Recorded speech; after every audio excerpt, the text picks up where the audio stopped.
It's Cristin Live, and in today's video I'm going to show you how to start a compost bin. I'm going to use a large bucket that used to be used for pool chemicals, but I went ahead and boiled it out, let it sit in the sun, and it is completely clear of any chemicals.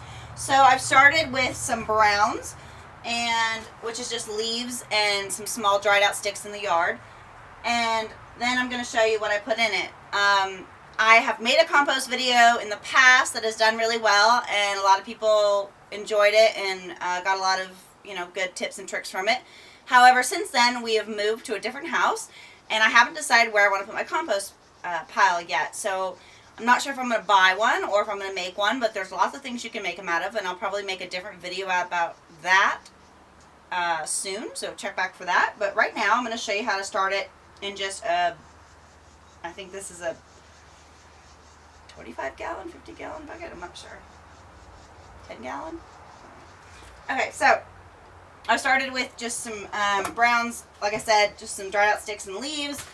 And then I'm going to put some more browns, which would be like lint from your lint trap, animal hair, which I know sounds gross, but it's actually full of nutrients and provides a lot of nitrogen for your compost. So if you have animals and you sweep it up, might as well add it in there. It's not going to hurt anything.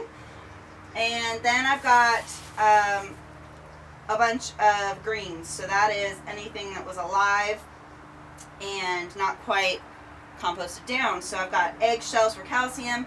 I've got some kitchen scraps. And then I've also got some horse pellets and mushroom compost. So I'm going to show you how I layer it so that it doesn't get stinky and it will actually compost down faster.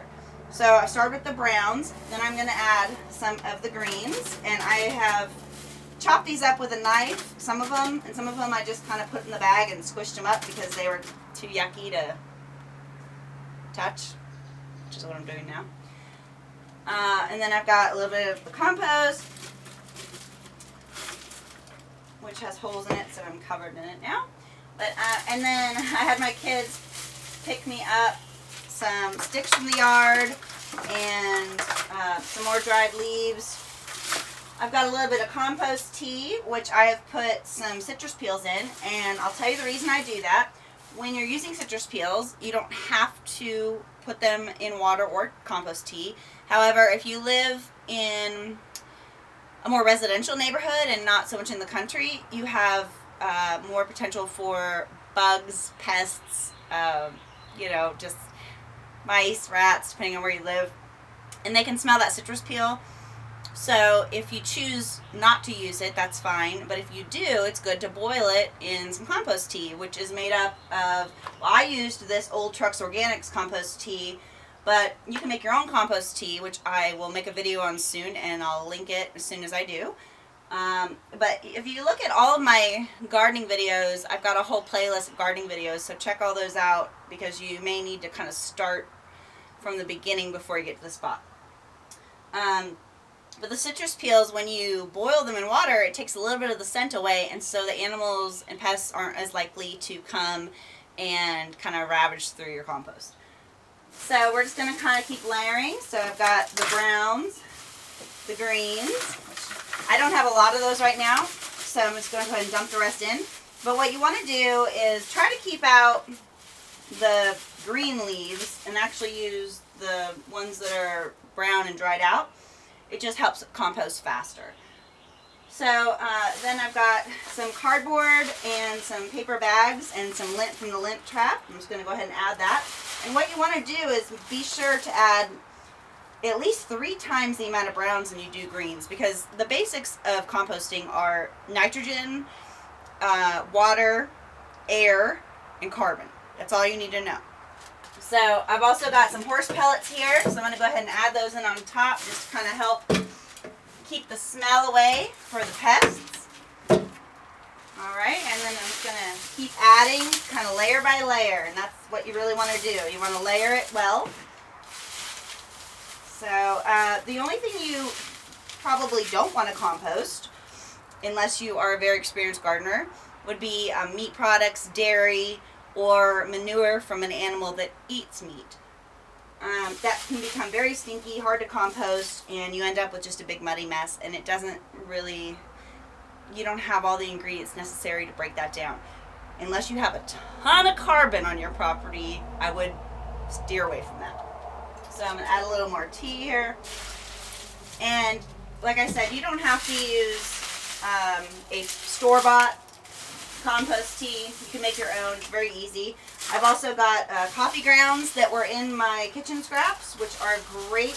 They provide a lot of nitrogen, and that's very important. You really need to be careful about your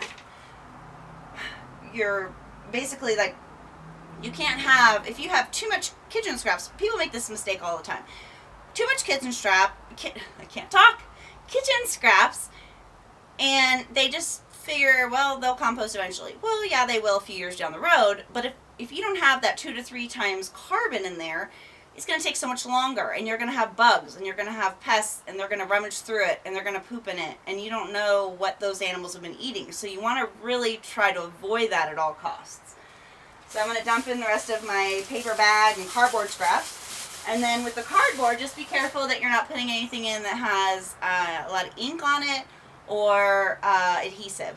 A lot of the corrugated, like, boxes, say you get from Amazon, or you get things shipped in, the corrugated cardboard has a lot of adhesive, which you don't really want in your compost. It doesn't break down, and it's eventually going to go into your vegetables or whatever you're planting, which is eventually going to go into your body. So we want to avoid that at all costs. A little bit's okay, but try to find just pure, paper bag kind of scraps. And if you notice that there's a lot of adhesive, just cut that part out.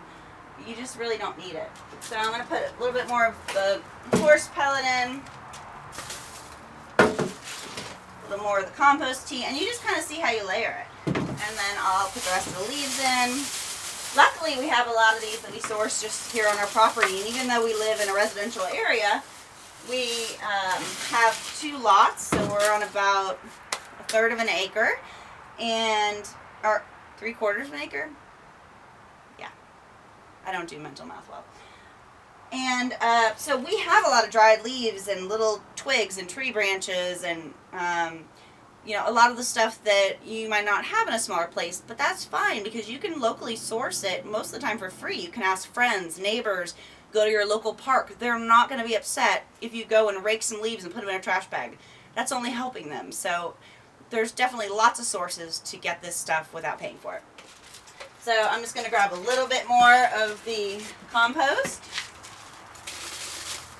put the rest of the tea in, and that's your pile. So what you want to do is about every week or 2, take a shovel and just kind of mix it around so that it aerates it, because you want to get plenty of air. And instead of water, I use the compost tea, but you can use water as well, or if your soil is really wet, you don't need to add water.